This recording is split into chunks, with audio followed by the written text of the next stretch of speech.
I had a very interesting question asked of me the other day, with many people now concerned about a second civil war coming to our nation. I've been asked to recommend, believe it or not, what kind of nutrition is best for surviving, I guess, a civil war or social unrest or something like that. Now, the answer to this question is not as straightforward as you might think, because the first answer is that it is not so much nutrition as it is sterilization chemicals and such. You need, or sanitation. You need to be able to keep your body and your area, your living area, clean. And so more people die from infectious disease in war zones than actually die from, being shot or kinetic weapons, that kind of thing. It's the loss of electricity, the loss of functioning sewage systems.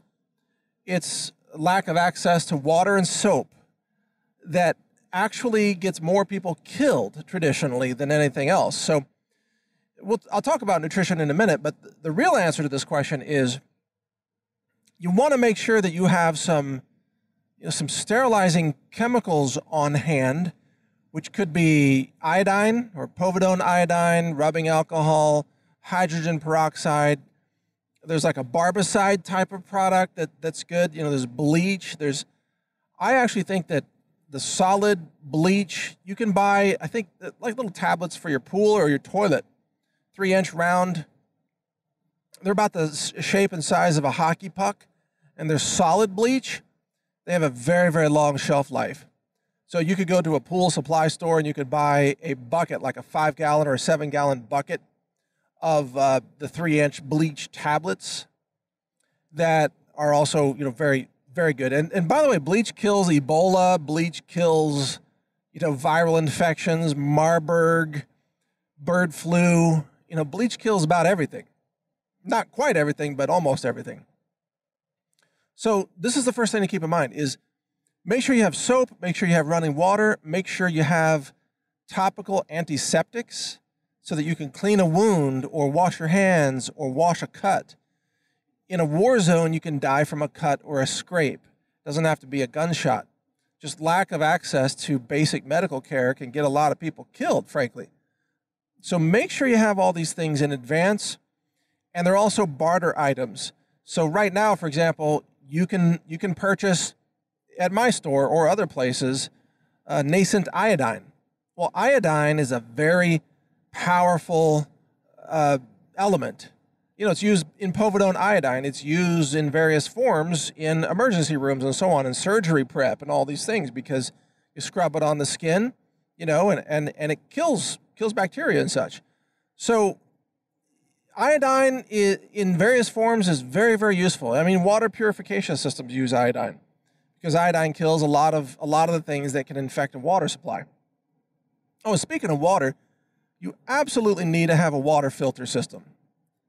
This is crucial because catching, cholera or giardia or something else from unclean water, this can kill you in a war zone. You can die from diarrhea, by the way, and people do all the time, all over the world, because they don't have access to clean water, and they drink dirty water, they drink contaminated water, they get a bug, stomach bug. There are different kinds of germs that can be in the water, and they can kill you. And so we tend to overlook that because right now you probably have running water. You probably have access to a pharmacy. You can just go down to the corner store, CVS or whatever, and you can probably purchase, alcohol or some other antiseptic solution. But in a war zone, you may not be able to do that. So that's the first thing, is stock up on those things. You can even go to, you can go to Walmart if you want and stock up on a lot of antiseptics and so on. Just go to like the first aid section of their store, the sort of the pharmacy / first aid. You can find a lot of this stuff, rubbing alcohol, hydrogen peroxide, and so on. Antibacterial creams, triple antibiotic ointment. These are things to really, really, stock up on, in my opinion, and I stock up on them for the same reason. And I think that these are crucial.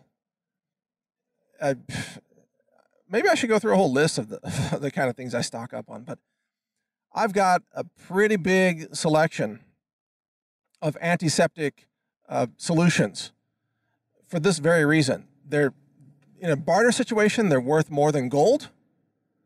And for just, solving infections and halting infections, they are also priceless. Now, a lot of preppers stock up on fish antibiotics. And I want to mention a word of caution about fish antibiotics. On the positive side, it's true that fish antibiotics are essentially the same chemicals that you buy as prescription antibiotics. And I think there's been some attempted crackdown on fish antibiotics to make them illegal in some places, so I'm not entirely sure that you can get them all right now, but common antibiotics in the fish category include amoxicillin, for example. That's a very powerful antibiotic. Yes, it works. However, you need to know what you're doing with this stuff because some of these antibiotics can kill you. The wrong dose, for example, or to have an allergic reaction in someone. You can't just throw these at someone like they're candy.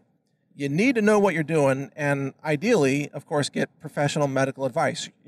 Talk to a pharmacist or a doctor. Hopefully in your collapse group, your grid down group, you got a pharmacist or a doctor. Pharmacists will know a lot about the interactions of antibiotics and such. Doctors tend to know this information too. These people are experts on drugs.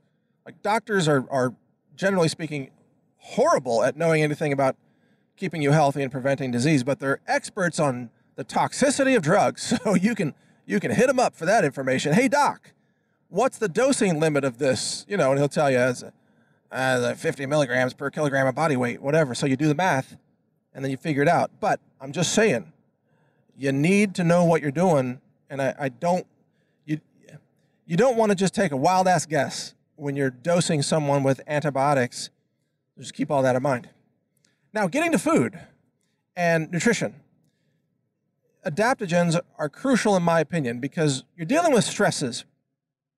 So in a collapse scenario or a war zone, you're dealing with a lot of stress and usually a lack of sleep.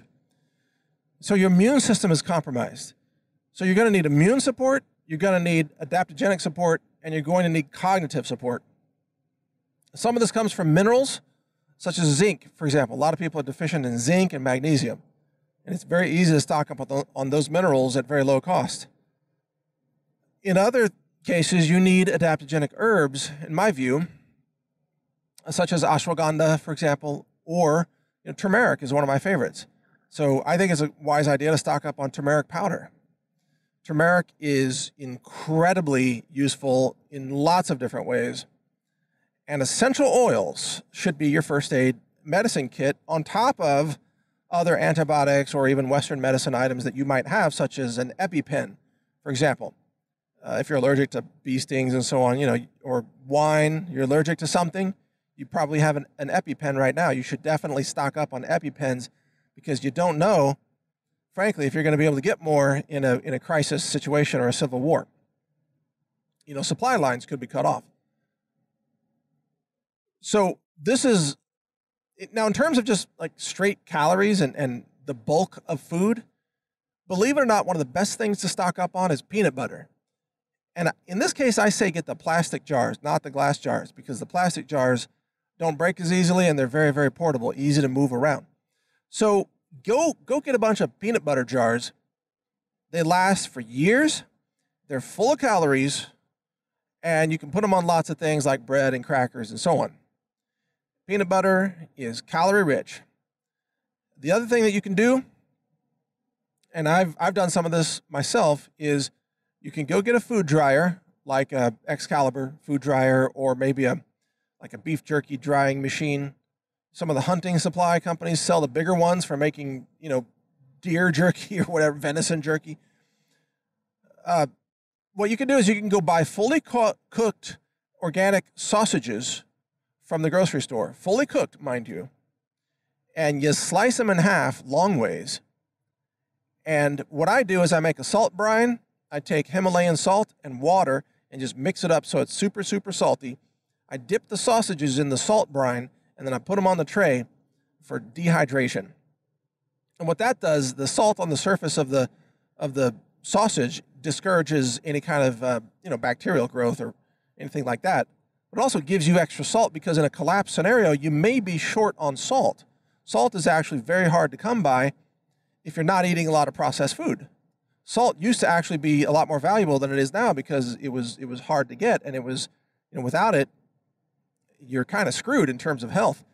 You can, salt has a multitude of uses. But anyway, you can dry sausages that way, and you can have your own like sausage jerky, and then you put it in a vacuum bag. You get like a little vacuum sealer, and you just vacuum pack that stuff, toss it in the fridge or the freezer, or just a cool, dry place to store it for years. So that's just a little bit of the information that you might find helpful. You can read more about this at survival.news or gear.news. This is all about survival gear and navigation gear, things like that. So I hope you found this useful. My name is Mike Adams, the Health Ranger. Thank you for listening, and be sure to check out more of my videos at real.video. It's the YouTube alternative. Real.video. You can also create an account there for yourself for free, and you can post your own videos. Thanks for listening. Learn more at healthrangerreport.com.